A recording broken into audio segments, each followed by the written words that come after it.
public house in the city, dating back to 1249. The Swan Pit was built in 1793 to allow the Great Hospital to contain and feed the cygnets it was raising. Swans from Norwich were sold all over the country. It was last used in the mid-20th century. There are many signs of Riverside Regeneration along this walk, and here, on a site once dominated by the Gerald printing works, are new offices and fitness centres. The Cow Tower is a rare example of a freestanding defensive artillery tower. It was built around 1398 and stands 50 feet high with a diameter of 36 feet. It was in the front line during Kett's Rebellion of 1549 and was significantly damaged. The name Cow Tower comes from Cow Home, the water meadows in which it stands. For a number of years, a wherry mast stood on the far bank of the river as a reminder that this area, known as Petch's Corner, was the site of the last wherry yard in the city. The Bishop's Bridge was built around 1340 and originally had a gatehouse at the western end. To the left of the central arch there are remains of fortified turrets and carved above it the city arms. Paul's Ferry is named after John Paul, who ran the ferry in the early 19th century.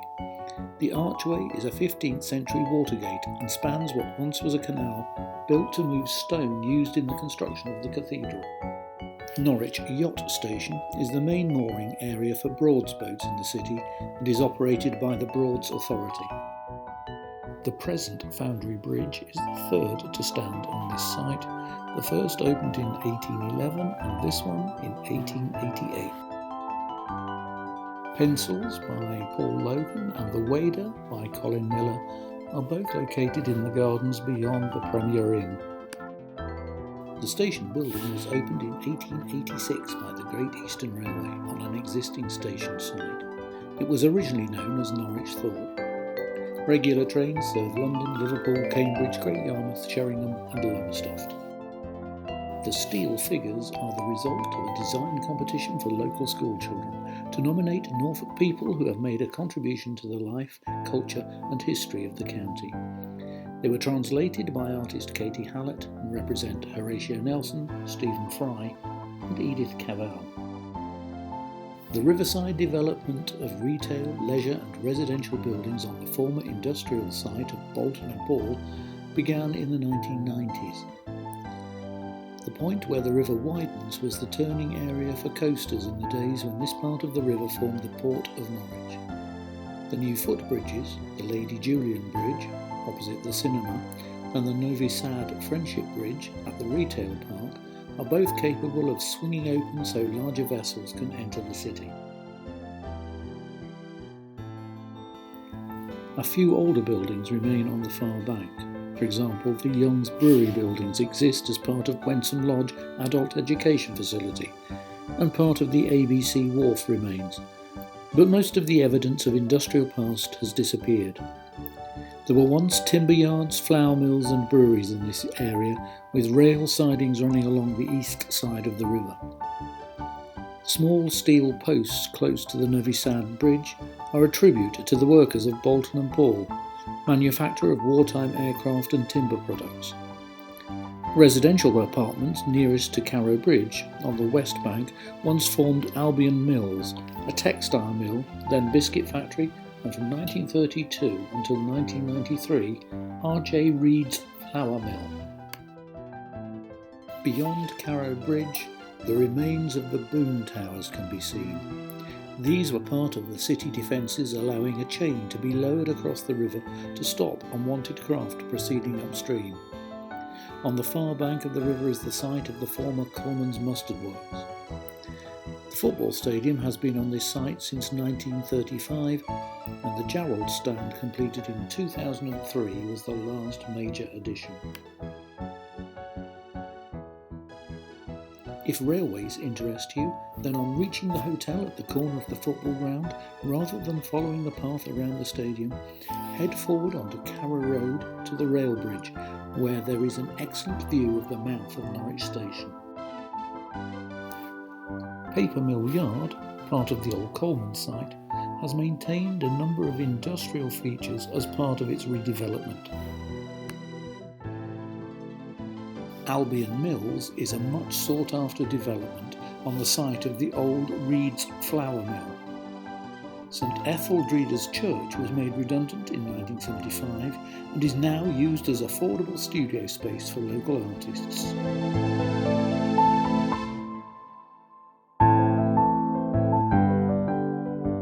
A sign of a former inn which may have been in Princes Street. The Music House is the oldest house in the city, dating from the 12th century. For a time it was home to Isaac Jernett, a moneylender, who was thought to be the wealthiest Jewish businessman in England during the 13th century. It was also residence of Sir John Paston, and in the 18th century the rehearsal space for the city waits, the musicians. Not so long ago, King Street was an industrial area with breweries and mills. The ABC Wharf is the last remaining area of light industry and dates back to the 13th century, while the warehouse facing the river is 19th century. There is still a Victorian post box set into the wall of the cafe. The waterfront uses old warehouses as a nightclub and venue for bands. Many big names have appeared here, including Radiohead, Amy Winehouse and The Darkness. Just before the Dragon Hall is the remnant of a Tudor house that seems to be floating above a 60s redevelopment. It is actually part of a property that was for a time home of the Boleyn family.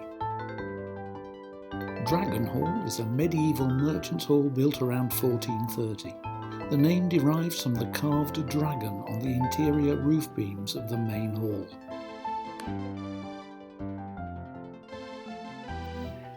The names of many of the modern yards refer back to the presence of the brewing industry.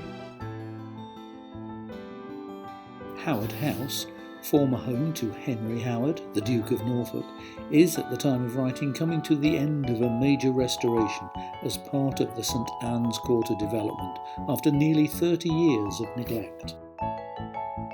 The church of St Peter Parmentergate was once a thriving church in a prosperous part of the city. The name is most likely a derivation of Permountergate or by Mountergate, the gate being one at the foot of the castle mound. It might also be linked to Adrian Parmenter, Mayor of Norwich in 1641. A number of older courts and yards can be seen in this part of King Street. Hardwick House began life in 1866 as the Crown Bank, but became the main post office in 1875 and part of Anglia Television in the 1970s. It is said to represent a tiered wedding cake. On the former Norwich Union building is the artwork by Emil Hartmann, Esto Perpetua, designed to represent the work of the company. Tombland was the heart of the early settlement, the name deriving from the Scandinavian word for open space. The market was sited here until the Normans moved it to the current position in view of the castle. Modern-day Tombland is home to restaurants and bars.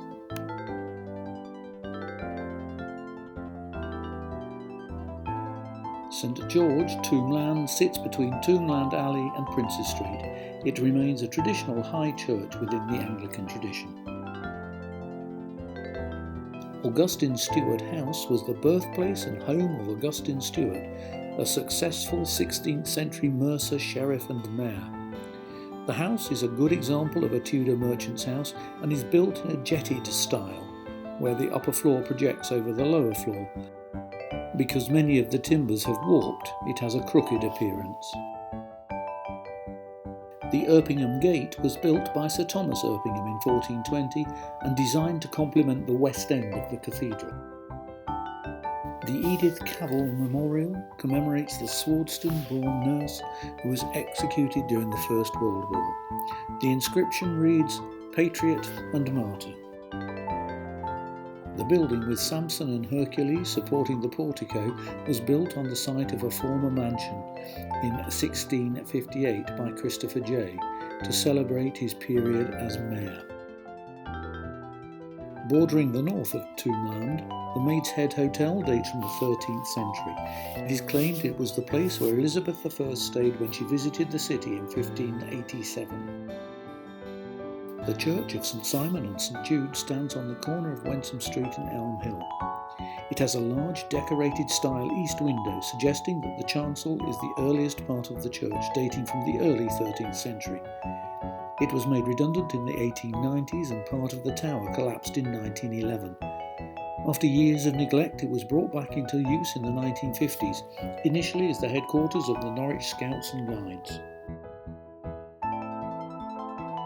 Quayside was once a hive of industrial activity with warehouses and engineering businesses. Barges would be used to deliver to this area of the city. The redevelopment has resulted in much sought-after apartments. Names from the past have been preserved in the bales by Les Bicknell, scattered randomly along the pavement.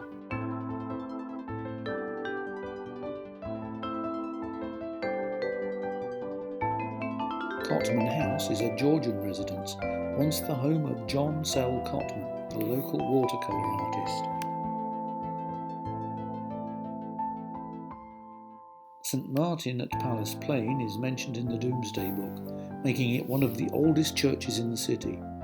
The tower partially collapsed in 1783 and was only fully restored nearly 100 years later, and the detail of this part of the church reflects the Victorian influence.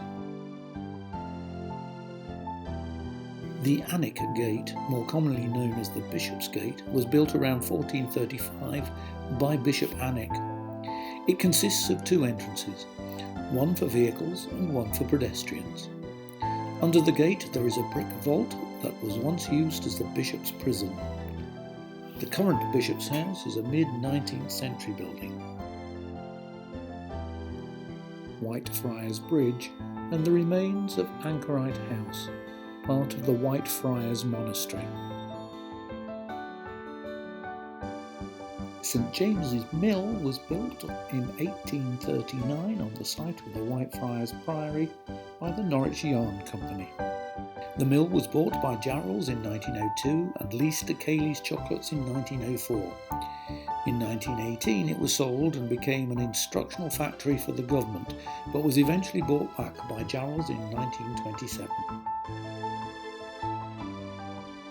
The 21st century has seen 3 new footbridges built across the River Wensum. The most recent, known as Peter's Bridge or the Jarrell Bridge, opened in 2012. It is in the shape of a J, and because of the curved design and minimal support, it has won a number of design awards.